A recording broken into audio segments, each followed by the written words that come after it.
ಎಲ್ರಿಗೂ ನಮಸ್ಕಾರ. ನಾನು ನಿಮ್ಮ ಪ್ರೀತಿಯ ಟಿಪ್ಪು ವರ್ಧನ್ ಮಾತಾಡ್ತೀನಿ.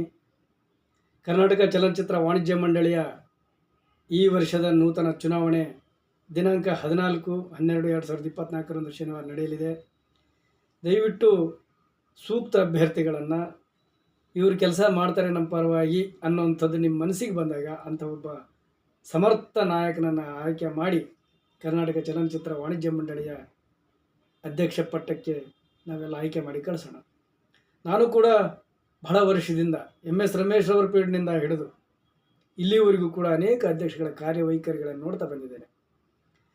ಸಾರಾ ಗೋವಿಂದ್ ಸರು, HD ಗಂಗರಾಜ್ ಸರು, ಥಾಮಸ್ ಡಿಸೋಜರ್ ಅವರು, ಜಯಮಾಲಾ ಮೇಡಮ್ ಅವರು, ವಿಜಯ್ ಕುಮಾರ್ ಅವರು, ಭಾಮಾ ಹರೀಶ್ ಅವರು, ಹೀಗೆ NM ಸುರೇಶ್ ಅವರು, ಹೀಗೆ ಅನೇಕ ಜನರ ಕಾರ್ಯವೈಖರಿಯನ್ನು ನೋಡ್ತಾ ಬಂದಿದ್ದೇನೆ. ಅವರಿಗೂ ಕೂಡ ಅವರ ಸಾಮರ್ಥ್ಯ ಎಷ್ಟಿದೆಯೋ ಅಷ್ಟು ಕೆಲಸಗಳನ್ನು ಮಾಡಿದ್ದಾರೆ. ಮಾಡಿಲ್ಲ ಅಂತ ಹೇಳಿದರೆ ತಪ್ಪಾಗ್ತದೆ, ಮಾಡಿದ್ದಾರೆ. ಆದರೆ ಸಮಗ್ರ ಚಿತ್ರರಂಗದ ಅಭಿವೃದ್ಧಿಗಾಗಿ ಕೆಲಸ ಮಾಡಿದ ಅಧ್ಯಕ್ಷಗಳಂದರೆ ಕೆಲವು ಜನ. ನಮ್ಮ ಹಿರಿಯರು 70-80 ವರ್ಷಗಳಿಂದ ಕರ್ನಾಟಕ ಚಲನಚಿತ್ರ ವಾಣಿಜ್ಯ ಮಂಡಳಿಯನ್ನು ಸಮತೋಲನ ದೃಷ್ಟಿಯಿಂದ ಕಂಡು ಇಲ್ಲಿವರೆಗೂ ಕೂಡ ಮುಂದಿನ ಪೀಳಿಗೆ ಚೆನ್ನಾಗಿರಲಿ ಅಂತೇಳಿ ಭದ್ರ ಬುನಾದಿ ಹಾಕಿ ವಾಣಿಜ್ಯ ಮಂಡಳಿಯನ್ನು ಕಟ್ಟಿದ್ದಾರೆ. ಅವರ ಶ್ರಮ ಸಾರ್ಥಕ ಬದುಕು ಇವತ್ತು ನಮ್ಮನ್ನು ಅಲ್ಲಿ ನೂತನ ಅಧ್ಯಕ್ಷರಾಗಿ ಹೋಗಿ ಕೂತ್ಕೊಳ್ಳುವಂಥ ಕಾರ್ಯವೈಖರಿ ಮಾಡುವಂಥ ಸ್ಥಿತಿಗೆ ತಂದಿದೆ. ಅವರ ಹಾದಿಯಲ್ಲಿ ಅನೇಕ ಜನ ನಡೆದಿದ್ದಾರೆ, ಕೆಲವರು ನಡೆದಿಲ್ಲ. ಹಾಗಾಗಿ ಕೆಲವರು ಹೆಸರು ಉಳಿಸ್ಕೊಂಡಿದ್ದಾರೆ, ಕೆಲವರು ಹೆಸರು ಉಳಿಸ್ಕೊಂಡಿಲ್ಲ. ಅದಕ್ಕೆ ಕಾರಣ ಹಲವಾರು ಇರ್ಬೋದು. ಕೆಲವರು ಕಾರಣಗಳನ್ನು ಕೊಡ್ತಾರೆ. ಒಂದು ವರ್ಷದಲ್ಲಿ ಏನ್ರಿ ಮಾಡೋಕ್ಕಾಗ್ತದೆ, ಒಂದಿಷ್ಟು ದಿನಗಳು ರಜಾ ದಿನಗಳು ಬರ್ತದೆ, ಒಂದಿಷ್ಟು ಹಬ್ಬಗಳು ಬರ್ತದೆ, ಒಂದಿಷ್ಟು ಈ ದಿನಗಳು ಬರ್ತವೆ, ಆ ದಿನಗಳು ಬರ್ತವೆ, ಅದರಲ್ಲಿ ದಿನಗಳು ಹೋಗಿಬಿಡ್ತದೆ. ಇರೋ 365 ದಿನಗಳಲ್ಲಿ 100-200 ದಿನಗಳಲ್ಲಿ ನಾವು ಏನು ಮಾಡ್ತೀವಿ ಅಂತ ವಿತಂಡವಾದವನ್ನು ಹೇಳ್ತಾರೆ. ಯಾಕೆ? ಹಲವಾರು ಕೆಲಸಗಳನ್ನು ಸಾರಾ ಗೋವಿಂದ್ ಅವರು ಮಾಡಿಲ್ವಾ, HD ಗಂಗರಾಜ್ ಅವರು ಮಾಡಿಲ್ವಾ, ಥಾಮಸ್ ಡಿಸೋಜ ಅವರು ಮಾಡಿಲ್ವಾ, ಜಯಮಾಲಾ ಮೇಡಮ್ ಅವರು ಮಾಡಿಲ್ವಾ?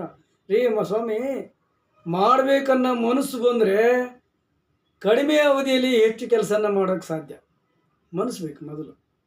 ಯಾವುದ್ಯಾವುದೋ ಕೆಲಸಗಳನ್ನು ಮಾಡಿಟ್ಟ ಸಮಯ ವೇಸ್ಟ್ ಮಾಡೋದಲ್ಲ. ಸಮಗ್ರ ಚಿತ್ರರಂಗದ ಬಳಗ ಇದು. ನಮ್ಮ ಕುಟುಂಬ, ಚಿತ್ರರಂಗ ಅನ್ನೋದು ನಮ್ಮ ಕುಟುಂಬ. ಈ ಕುಟುಂಬ ನಾನು ಕಾಪಾಡಬೇಕು ಅನ್ನುವಂಥ ತಂದೆ ಮಕ್ಕಳನ್ನು ತಾನಾಗಿ ಏನಾದರೂ ಮಾಡಿ ಸಾಕಿ ಸಲ್ಲುತ್ತಾನಲ್ವಾ? ಹಾಗೆಯೇ ಈ ಒಂದು ಕುಟುಂಬದ ಸಮಗ್ರ ಚಿತ್ರರಂಗನ ನಾನು ಅಭಿವೃದ್ಧಿಯತ್ತ ಒಯ್ಯಬೇಕು ಅಂತಕ್ಕಂಥ ಹಗಲು ರಾತ್ರಿ ಶ್ರಮವಹಿಸಿ ಕೆಲಸ ಮಾಡಿ ಒಂದು ಹೆಸರು ತಗೊಳ್ತಾರೆ. ಹಿರಿಯರೆಲ್ಲ ಹೆಸರು ತಗೊಂಡದಕ್ಕೆ ತಾನೇ ಇವತ್ತು ಕರ್ನಾಟಕ ಚಲನಚಿತ್ರ ವಾಣಿಜ್ಯ ಮಂಡಳಿ 75-80 ವರ್ಷಗಳ ಇತಿಹಾಸನ ಹೊಂದಿ ಬೃಹದಾಕಾರವಾಗಿ ಬೆಳೆದಿರೋದು. ಆದರೆ ಇತ್ತೀಚಿನ ದಿನಗಳಲ್ಲಿ ಆ ಕೆಲಸಗಳಾಗ್ತಾ ಇಲ್ಲ. ನಾನು ಕೂಡ ಕರ್ನಾಟಕ ಚಲನಚಿತ್ರ ವಾಣಿಜ್ಯ ಮಂಡಳಿಯಲ್ಲಿ ಸಮಿತಿ ಸದಸ್ಯರಾಗಿ ವಲಯ ಸಮಿತಿಗಳಲ್ಲಿ ದುಡಿದಿದ್ದೀನಿ. ಅನೇಕ ಕಮಿಟಿಗಳಲ್ಲಿ ಕೆಲಸ ಮಾಡಿದ್ದೀನಿ. ಕಷ್ಟ ಸುಖ ಏನಂತ ನನಗೆ ಗೊತ್ತು. ನಾನು ಹೇಳೋದಿಷ್ಟೇ. ಎಷ್ಟೋ ಜನ ಬರ್ತಕ್ಕಂಥ ಕೆಲವು 2-3 ವರ್ಷಗಳ ಅವಧಿಯ ಅಧ್ಯಕ್ಷಗಳಿಗೆ ಲಿಖಿತ ರೂಪದಲ್ಲಿ ಕೊಟ್ಟಿದ್ದೀನಿ. ಸ್ವಾಮಿ, ನಮ್ಮ ಆದಾಯವೇ ಮೆಂಬರ್ಶಿಪ್ಪು, ಟ್ಯಾಕ್ಸ್ ಹಣದ ರೂಪದಲ್ಲಿ ಸರ್ಕಾರ ಹೆಂಗೆ ನಡೆಯುತ್ತೋ ಹಾಗೆ ನಾವು ಕೊಡುವ ಮೆಂಬರ್ಶಿಪ್ ಹಣದಲ್ಲಿನೇ ವಾಣಿಜ್ಯ ಮಂಡಳಿ ನಡೀತಾ ಇರೋದು, ಅಥವಾ ಕಟ್ಟಡದ ಬಾಡಿಗೆ ವ್ಯವಹಾರದಲ್ಲಿನೇ ವಾಣಿಜ್ಯ ಮಂಡಳಿ ನಡೀತಾ ಇರೋದು. ಅಂಥ ನಿರ್ಮಾಪಕರಿಗೆ, ಅಂಥ ಸದಸ್ಯರಿಗೆ ದಯವಿಟ್ಟು ನಾವು ಮೋಸ ಮಾಡೋದು ಬೇಡ. ನಾವು ಮೋಸ ಮಾಡಬಾರ್ದು. ಯಾಕೆಂದರೆ ಅದು ನಮ್ಗೆ ಒಳ್ಳೆಯದಲ್ಲ. ಅನೇಕ ಜನ ನಿರ್ಮಾಪಕರು ನೊಂದು ಬಹಳ ಉಸಿರಾಕಿ ಅದು ಶಾಪವಾಗಿ ಪರಿಣಾಮ ಆಗ್ತದೆ. ಅದು ಬೇಡ. ಅದು ವರವಾಗಿ ಪರಿಣಾಮ ಆಗಬೇಕು. ಹೊಸ ನಿರ್ಮಾಪಕರಾಗಿರಲಿ, ಹಳೆ ನಿರ್ಮಾಪಕರಾಗಿರಲಿ, ವಯಸ್ಸಾಗಿರೋರಾಗಿರಲಿ, ಅವ್ರಿಗೆ ನಾವು ಅಯ್ಯೋ ಅನ್ನಿಸ್ಬಾರ್ದು. ಏನು ಕೆಲಸ ಮಾಡಬೇಕು ಅದನ್ನು ಮಾಡಬೇಕು. ಮಾಡಲೇಬಾರ್ದು ಅನ್ನೋ ಕೆಲಸನೇ ಬಿಟ್ಬಿಡಿ ಸ್ವಾಮಿ. 10 ಜನಗಳಿಂತಲೂ ನಿಮಗೆ ದೊಡ್ಡದಿರಲ್ಲ.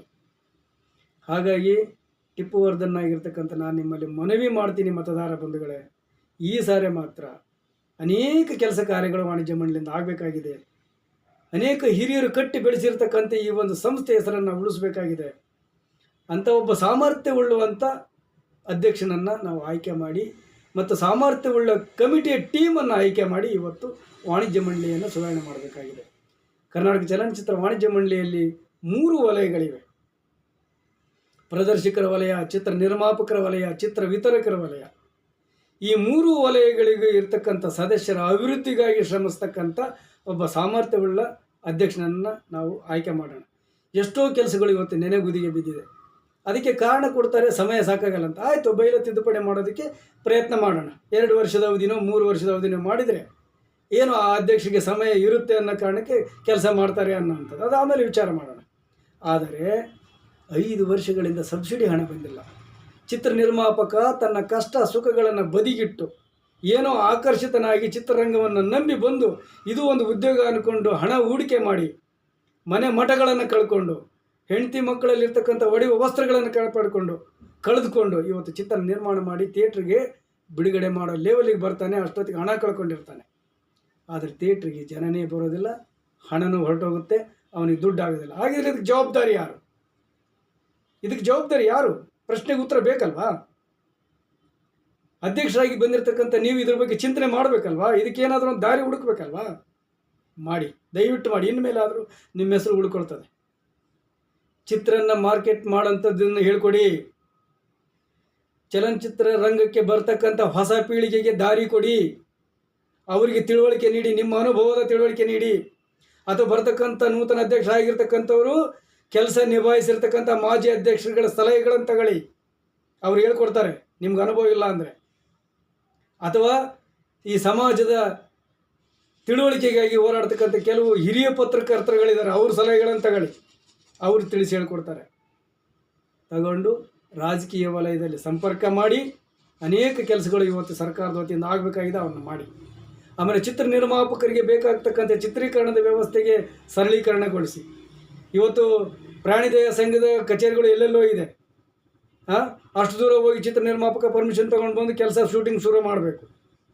ಆಮೇಲೆ ಇವತ್ತು ತಂತ್ರಜ್ಞರು, ಛಾಯಾಗ್ರಾಹಕರು, ಕಲಾವಿದರು ಅವರಿಗೆ ಸರಿಯಾದ ಸಮಯದಲ್ಲಿ ನಿಗದಿತವಾದಂಥ ಪೇಮೆಂಟ್ ಸಿಗ್ತಾ ಇಲ್ಲ ಅನ್ನೋದಕ್ಕೆ ಒದ್ದಾಡ್ತಾ ಇದ್ದಾರೆ.